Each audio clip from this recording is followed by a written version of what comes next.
চিহ্নিত করা গেছে যে কারা এই সমস্যাটাকে উস্কে দিচ্ছে। আমরা মনে করি এই ধরনের কোনো ষড়যন্ত্রই আসলে বাস্তবায়ন করা সম্ভব হবে। গার্মেন্টস শিল্পে ষড়যন্ত্র করে উস্কে দেয়া হচ্ছে উল্লেখ করে শ্রম ও কর্মসংস্থান মন্ত্রণালয়ের দায়িত্বপ্রাপ্ত উপদেষ্টা আসিফ মাহমুদ সজীব ভুইয়া বলেছেন, মূলত বহিরাগতরা ষড়যন্ত্র করছে, আমরা তাদের চিহ্নিত করতে পেরেছি। তো আমরা স্পষ্টভাবে বলতে চাই যে এই ধরনের যারা দুষ্কৃতিকারী এবং বহিরাগতরা এসে দেশের শিল্প ধ্বংসের মতো পায়তারা এবং ষড়যন্ত্র করছে, তাদের বিরুদ্ধে সরকার কঠোর ব্যবস্থা নেবে। মঙ্গলবার শ্রমিক নেতাদের সঙ্গে বৈঠক শেষে সাংবাদিকদের তিনি এসব কথা বলেন। ষড়যন্ত্রকারীদের বিরুদ্ধে দ্রুত কঠোর ব্যবস্থা নেওয়া হবে বলেও জানান আসিফ মাহমুদ। চিহ্নিত করা গেছে যে কারা এই সমস্যাটাকে উস্কে দিচ্ছে এবং বহিরাগত কারা আসছে, সেই জায়গা থেকে শ্রমিকরাও যথেষ্ট সতর্ক অবস্থানে আছেন।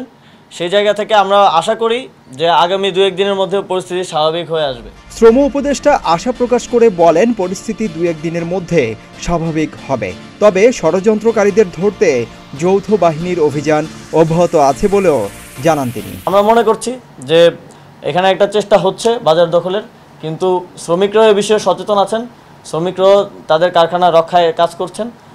আমরা মনে করি এই ধরনের কোনো ষড়যন্ত্রই আসলে বাস্তবায়ন করা সম্ভব হবে না। এর আগে গতকাল সোমবার আসিফ মাহমুদ বলেছিলেন, শ্রমিকদের ন্যায্য দাবিগুলো নিয়ে নতুন সরকার কাজ করছে। শ্রম আইন অনুযায়ী শ্রমিকদের সকল ন্যায্য দাবি আলোচনা করে পূরণ করা হবে।